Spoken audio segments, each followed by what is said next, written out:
What's up, Michigan State fans? It's Jacob. Let's take care back from another episode of the Michigan State Spartans Insider Podcast. This is our podcast now for Wednesday, February 18th, 2025. Recording this post game now for the Michigan State win over UCLA.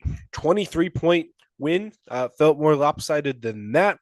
82-59 is your final score. I thought this would be a more competitive game than it was. But MSU blew this game out of the water pretty quickly. 31-5 run in the second half. Not the second half, the first half. Sorry, I'm recording this at it was 1:30 in the morning as I record this. A little fatigued. There's some bags under my eyes, as you might be able to see if you are watching this on YouTube right now. 31-5 run in the first half.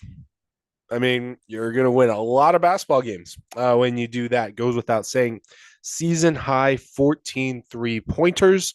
That is against UCLA. That was their strength. UCLA, the best 3-point defense in the Big Ten coming into this game. Teams have been shooting less than 30% from deep against them, and Michigan State goes out and shoots above 50%. Certainly, my opinion of this team has now heightened from this game. Certainly, it's a lot different from that game. Just kind of a laid an egg against Wisconsin. Again, Wisconsin shot the lights out in that one. They just lost to Ohio State, who MSU plays on Sunday. So keep an eye out on that one. But still ways away from that. But still, good win for Michigan State. UCLA is a team that they might make the tournament. They might not make the tournament. This one didn't help.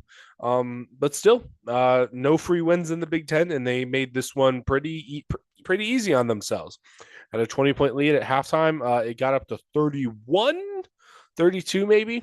I'm trying to remember the biggest lead. It got above 30 at some point during the second half, so there were positive things going on in the second half as well. There were two really long cold stretches for UCLA in this game. Again, part of that 31-5 run, there was an 18-0 run where UCLA didn't score for like 8 minutes. Just nothing. Like it's been a while since. I mean, there was that Maryland game, but hadn't seen a team kind of just look that futile against Michigan State in a bit. They were just trying everything. Like they had opportunities. Like they had a 2-on-1 fast break. Jeremy Fears stopped it by himself. They broke out a 2-3 zone for a possession, and Jordan Scott just immediately hit a three, and they stopped doing that, of course. It just nothing was working. MSU's defense looked like the defense you'd expect it to be. Looked like one of the better defenses in the country. Again, you held the Big Ten team to 59 points. That is impressive. And again, this is a Big Ten team with a pulse. Good chance they might be a first 14, but it's still a team that might make the tournament. I still think one of my big takeaways here is, again, this shows you the ceiling can be high for this team. You have to be playing your best basketball going into March. This team was not playing their best basketball in that 5-game stretch, starting with Rutgers through that Wisconsin game, partially because it was like Jeremy Fears and friends. There was not much else going on offensively besides whatever Jeremy Fears was doing at the point guard position. If he wasn't putting up gaudy stats, MSU didn't have that much of a chance. Even if he played fine, they didn't have that much of a chance. Like the Minnesota game and the Wisconsin game, I think he technically had double doubles, but he was just playing fine in those games, and they got crushed. But like the Illinois game, he needed to play great. He had 26 and 15. Michigan, for him to even be close, he had to put up 31 and 7, if I'm remembering off the dome here. The Rutgers game, he had to have about, what was it, like 29 and 9 or something. Again, I'm just trying to remember this off the top of my head here. I think that's, you get the point here. Really big stats. It goes through him. Again, like the Wisconsin game, there was one assist by someone other than Jeremy Fears the entire game, and it came with like a minute 30 left. There was no playmaking at all from people besides Jeremy Fears. That changed in this one, partially because they have guys hitting threes. Jeremy Fears included, hit 4 of them in this game. That's a career high. He hasn't done that before. Like Jordan Scott went 3 for 3. Curtain hit 2 threes. Kohler hit a 3. Carr hit 2 threes, I think. Fort hit a 3. Again, they hit 14 threes. You're going to win. That's winning basketball. Are they going to hit 14 threes every single game? Are they going to shoot above 50% every game? No, but they can do that. And other guys stepped up in ways to supplement the scoring and lighten the load off of Fear's plate. Fear still played really, really good in this game. You still need him to play really, really well most games. It's still part of that slim margin for error that Izzo likes to talk about a lot, and that certain things need to go their way for them to win these games. It still starts with Jeremy Fears playing well. He played great in this game. 16 points, again, four 3-pointers made. First time in his career he's done that. 10 assists, one turnover. I mean, how many passers have you seen really truly like this? I haven't looked at the Michigan Purdue box score, but I don't think Braden Smith had very many assists in that one. I think he had a handful of turnovers.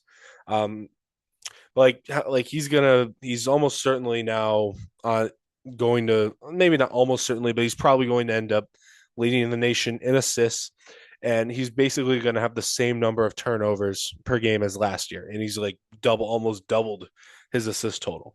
It's true, and again, given that he's playing more minutes than he was last year, his turnovers are really down, even though he has the ball. Feels like pretty much the whole time that MSU is on offense. Still dished out, but again, it's the non-fierce things that I'm worrying about here. Fears had 10 assists. Again, the Wisconsin game, he had 12 assists, and I think MSU finished with 13 as a team. Again, one non-Fears assist. In this game, MSU Fears had 10 assists, and MSU had 21 assists. It's 11 assists from people other than Jeremy Fears. That is the type of thing Michigan State needs. Other guys moving the ball, so it's not so other defenses can't just focus on what Fears is doing with the basketball. And again, it comes down to guys need to score, guys needs to be able to shoot. This is a game where you saw everything kind of go right for Michigan State. Um, but again, this shows that the ceiling can be very, very high for this team. Again, this isn't the most replicable performance of all time. There's going to be better teams awaiting for them in March that aren't going to let you, run so freely, I guess. But this if they play like this, there's not so many teams that can beat them. Because again, once you get to March, say you're a 4 seed, that's probably where you project them to be right now. You probably get past the 13 seed, even if you just play your C minus type of game. Probably, unless you get like a Middle Tennessee State type deal where they hit everything. But say you get past that, when you play the 5 seed, probably. Sorry again, still dealing with a little bit of a sickness. But say you get the 5 seed next round, you might need certain things to go your way. Can you get those 3-pointers to fall? Then you get to the Sweet 16. You're probably playing the 1 seed. You really need some things to go your way in that one, because that's what MSU's shown this year, that they can hang with those teams. They can maybe even beat those teams. They beat Illinois, who's down to 10 in the rankings, but again, they were shorthanded in their game against Wisconsin, lost to them, and things like that. But truly one of the most talented teams in the country. But Michigan, they hung around with them. That was a close game heading into the final minutes. Duke, they were leading for a good portion of that game. Those are going to be 2 of the 1 seeds. So it'll come down to maybe those final moments. Can you knock down a 3? Can you get that big shot? And stuff like that. And this is a game where you've seen the signs that Jordan Scott can step up and hit a big one. Curtain, you already saw it in Illinois. You've seen Curtain. He can step up and knock down a big one.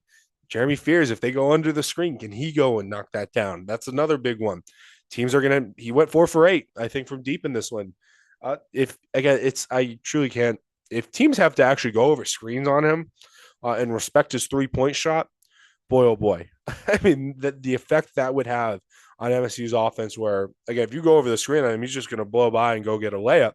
But also, if you go under the screen, he can just pull a 3. Again, if he becomes deadly at that, he's going to truly, I mean, we might be looking at player of the year next year if he really hones in on that 3-point shot and gets better at it and continues to pass at the rate that he is. So again, exciting things ahead. You're still a season to this point. Again, just looking holistically at it, a season I think you have to be pleased with, for the most part. Is this a national title contending team? No, I don't. I don't consider them to be. There were points where maybe I thought them to be that way, but no, I don't really think this team is truly capable of winning a title. A title? Can they make the Final Four? I think so. Will they? I wouldn't predict it right now, but they can do it. They can do it, and that's truly what matters. I think to everyone here. Is it possible? Will they win the title? I feel like it's a relatively safe bet to say no. But again, you got to win 6 games. At the end of the day, it's always possible if you're in the dance. So again, you've got 5 regular season games remaining. Next one's Ohio State Sunday, 1 p.m. on CBS. We'll be there for that in every single game. The rest of the way, we'll be at Purdue, we'll be at Indiana, and we will be at Rutgers for senior night, and then Michigan, and then the Big Ten tournament, and then wherever the NCAA tournament wheel takes us. Again, it's gonna be exciting. Another month or so of basketball. But yeah, that kind of sums up my thoughts on this game. There'll be plenty of written content on this and anything else going on at Michigan State Sports. You can get that at SpartanNation.com or at Michigan State Spartans ISI. Thank you though for listening, whether you're on YouTube right here looking at my gorgeous face or just listening to my soothing voice, Apple Music or Spotify or any other type of streaming platform. Thank you very much. Once again, though, I'm Jay Kratznika. I'll see you guys around.